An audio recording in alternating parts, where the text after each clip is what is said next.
today's injury report brought to you by Cape Regional Health System and Dr. Kevin McHale with Penn Orthopedics and Cape Regional Health System, the best of both worlds for a healthier life. An appointment you can call 609-463-CAPE or visit caperegional.com/orthopedics. Dr. Kevin McHale is back with us for another season of the NFL Injury Report, and there's some interesting ones that we will get into for the Eagles this week. Of course, Dr. Kevin McHale was a assistant team physician with the Patriots, some of the Boston teams, I believe the Celtics and the Bruins. He can tell you if I was wrong or right, if I remember from all our years of doing this. He does an excellent job of breaking down the injuries with us, and he's back for another year on the Boardwalk Honda Hotline as we get ready for week number 1.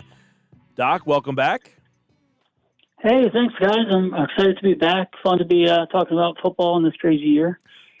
It sure is. And I guess, I know that you never had to deal with something like this, but do you think people who had your position in the past really have their hands full this year? Yeah, I mean, absolutely.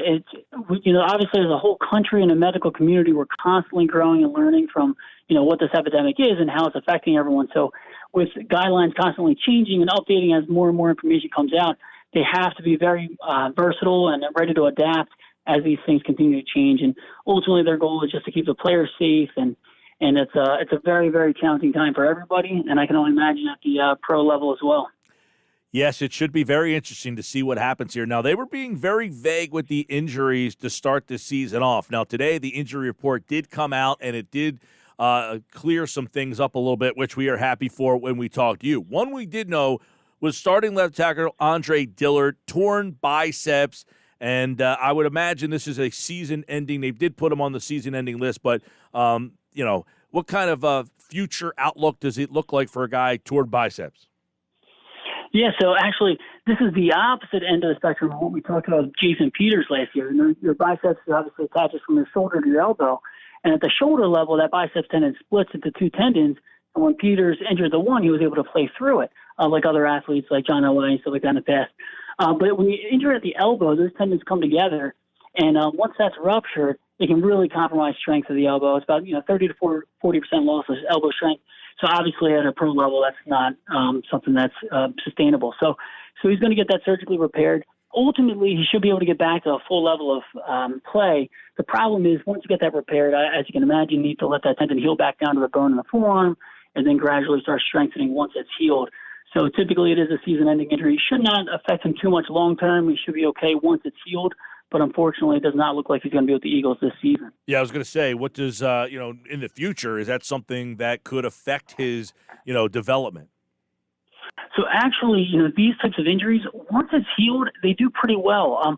It's in a tough area of your elbow where there are some risks of some nerve injuries and things like that when that surgery is done.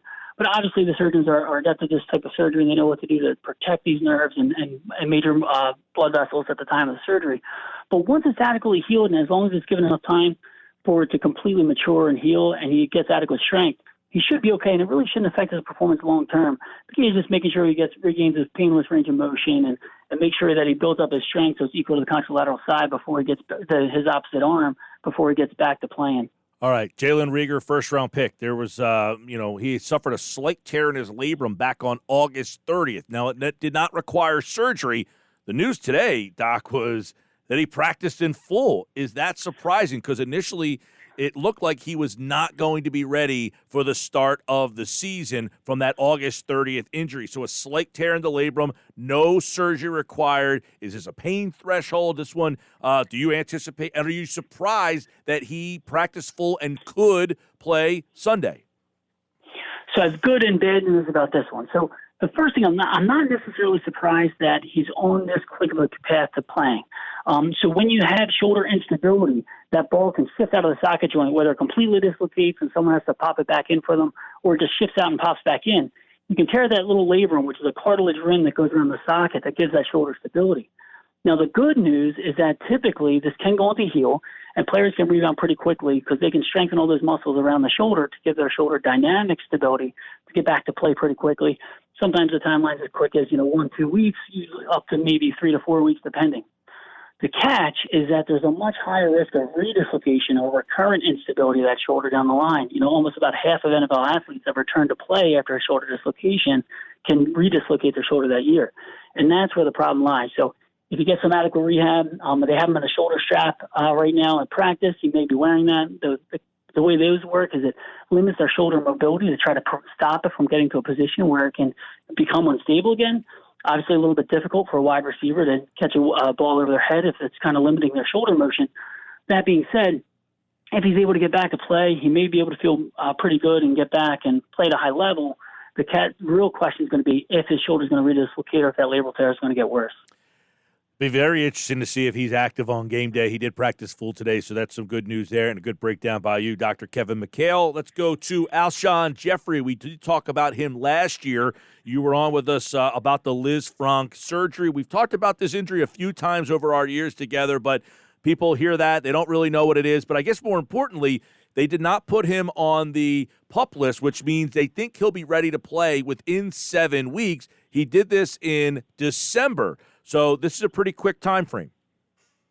Yeah, actually, if we go back to what we talked about last year with Jalen Mills, he almost needed that full year of the typical 9 to 12-month timeline following a Liz Frank injury to recover. And it sounds like, fortunately, Alshon Jeffery may be ahead of that time schedule. So as we talked about with some of these other players, Malik Jackson, Jalen Mills, when you injure the Liz Frank joint, it's the middle of the foot. And it's a really important joint there because when it's either broken or dislocated at that area, you can compromise the ability to push off on the foot, and obviously it's incredibly important for sprinters and runners and high-level athletes like the NFL players on the Eagles. So it's obviously really important. Once it's fixed, it takes a while to heal, and it takes a pretty long time to get all their strength back to get back to be able to play at that level.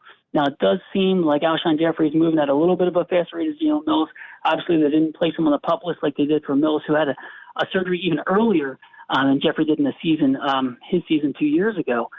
So it seems like he's moving in the right direction. That being said, the fact that he hasn't been participating in practice in any way doesn't mean that it looks like it's going to be in the very near future. It looks like we're at least a couple weeks out before seeing Alshon Jeffery, but hopefully we'll be seeing him in the early half of the season. Yeah, there has been some reports that he might play in the month of September. Now that could be at the end of September, which would give us 10 months since the injury. Yeah, and that sounds about right. I mean, the typical timeline is anywhere between 9 to 12 months on average. So it's right in the middle of that, obviously a little bit ahead of Jalen Mills. And I think we talked about some other players that beat that timeline, got back a little sooner. But in general, it does seem appropriate for him. Now, let me ask you this. It's 2020. In the time, when was your last year with the Patriots? 2015, 16. Okay, so any of the major injuries, the ACLs, these any injuries in general, has medicine escalated from that time, or even while you were doing it, that guys are coming back quicker from? I think the surgical techniques and things like that haven't drastically changed in that short period of time. Because it's only been a few years. I think some of the things that have been changing a lot are the way they're rehabbing these injuries to kind of get these guys back a little bit faster. They're just understanding more and more about ways you can protect the repair while they're doing early training and then getting athletes back on the field. There's a lot of exciting new stuff with different types of new injections that are on the market, and biologics and medications that try to quicken the healing of bone healing and other soft tissue healing. And that's some emerging research that's not 100% understood yet. And it's still, we're learning from actually at these elite athletes, because a lot of times they're the ones that, the money isn't a problem. So they're able to get all these different things and they try them out and we kind of learn from them. So there's a lot of stuff that obviously, the field of medicine is constantly advancing, but a lot of it's more the rehab and some of these biologic injections that they're learning right now that might be changing things in the future. Do you anticipate with no preseason that there will be a bevy of injuries? Unfortunately, I think so. We talk about soft tissue injuries all the time, and the preseason is when we see a lot of them because the players are relatively out of shape. Obviously, they're out of shape. They're elite athletes, and they're in incredible shape. But for game shape's different. It's just a different speed than practice. And with no preseason, they haven't really mimicked that speed at all. We always see our veterans kind of ramp up throughout the preseason. And I think we talked about last year how they were seeing the veteran presence decrease significantly in preseason and how that led to just kind of pushing off those soft tissue injuries to the regular season. Well, now it's like that for everybody, rookies included. And I do, unfortunately, anticipate that we're going to see a lot of soft tissue injuries. It's just the nature of the beast at this level. He's Dr. Kevin McHale. We enjoy talking to him each week. Gives us great insight on the injury report, brought to you by Cape Regional Health Systems and Penn Orthopedics, the best of both worlds for a healthier life. For an appointment, call 609-463-CAPE or visit caperegional.com/orthopedics. Doc, we always appreciate it. Great insight as always, and we'll talk to you next week. All right, sounds good. I'll talk to you guys next week.